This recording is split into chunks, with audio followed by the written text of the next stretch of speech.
Shalom, selamat ketemu dalam acara Gereja Kristus Menyapa. Roma 12 ayat 2 berkata sebagai berikut. Janganlah kamu menjadi serupa dengan dunia ini, tetapi berubahlah oleh pembaharuan budimu, sehingga kamu dapat membedakan manakah kehendak Allah, apa yang baik, yang berkenan kepada Allah, dan yang sempurna. Membetulkan kelakuan. Dalam Roma pasal 3 ayat yang ke-10, Roma 3 ayat 10 mencatat, tidak ada seorang pun yang benar, seorang pun tidak.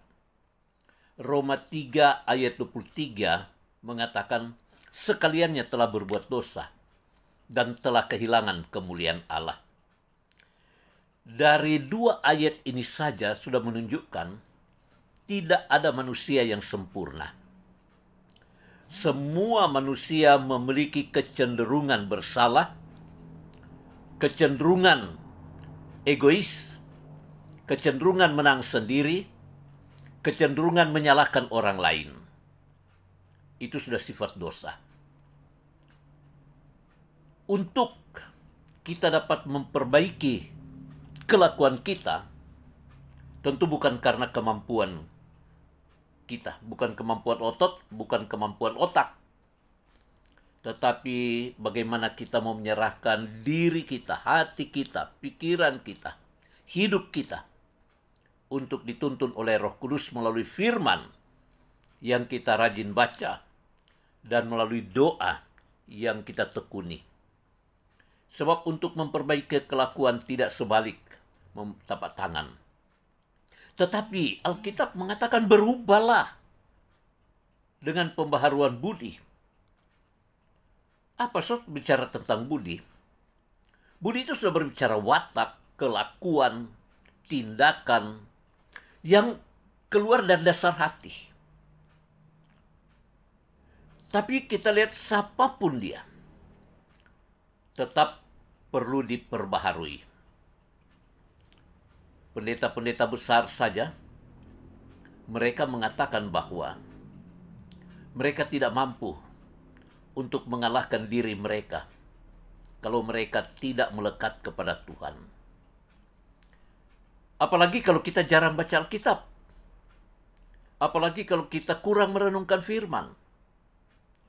Kita kurang tekun berdoa. Orang lebih banyak dengar tuh orang pedonci-donci bicara, orang pelaporan-laporan tentang si anu, si itu, si dorang itu, yang selalu menceritakan negatif-negatif. Dan orang kadang-kadang suka ikut dengan orang perkataan-perkataan tuh seseorang negatif, serta tanya ngoni dah dia. Cuma dah dengar kok. Lu cuma dah dengar, kenapa dong kong anggap negatif tuh orang begitu dong? Nah, itu semua kecenderungan kelakuan yang perlu diperbaharui. Kalau kecenderungan yang perlu diperbaharui, itu berarti yang firman Tuhan ingin menyentuh dasar hati. Batin. Mesti kita lepaskan ego kita. Dan kita mesti pandang kepada Tuhan Yesus, lalu kita memandang orang itu seperti Tuhan Yesus memandang. Dan orang tutup telinga dari mendengar orang pelaporan-laporan tentang si A, si B, kelakuan. Kenapa? Karena orang juga punya kelakuan yang tidak beres. Orang juga punya kelakuan-kelakuan yang mendukakan roh Tuhan. Semua manusia pasti punya kelakuan yang mendukakan roh Tuhan, apalagi mendukakan sesama. Yang bahaya kalau iblis kasih tajam tompe mata, tompe telinga, mau balia dia mau dengar orang pe busu-busu, orang pe kekurangan, orang pe kelemahan. Kontor simpan di hati. Sebab itu firman Tuhan bilang berubahlah menurut pembaharuan budi. Supaya apa? Supaya orang dapat membedakan mana yang betul, mana yang salah. Mana yang cuma gosip. Dan kalaupun itu orang dengar benar, Torang tidak berhak untuk menghakimi dia, torang tidak berhak untuk menjelek-jelekkan dia, karena torang juga ada kejelekan pada torang pe diri. Torang pe kata-kata, torang pe tindakan, torang pe sikap. Sebab itu firman Tuhan bilang, berubahlah oleh pembaruan budi. Jangan kamu menjadi serupa dengan dunia ini.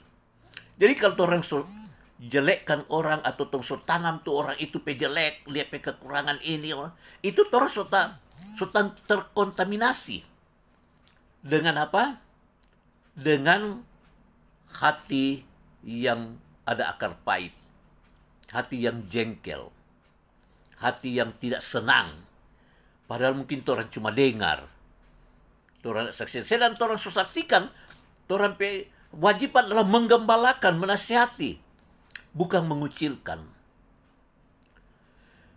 Kita sebagai umat Tuhan, apalagi sebagai hamba-hamba Tuhan, orang jangan anyor dengan orang pe perkataan. Orang serahkan tompe hati, Tuhan baharui dari tapi hati, baharui sampai tapi kelakuan. Orang minta Tuhan betulkan. Orang nak mampu membetulkan orang pe pribadi.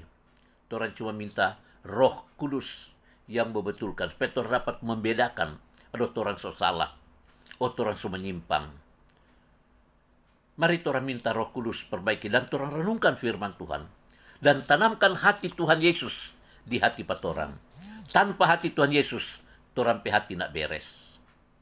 Tuhan Yesus kiranya akan menolong kita menjadi orang-orang yang mampu membetulkan kelakuan dengan pertolongan Roh Kudus. Amin.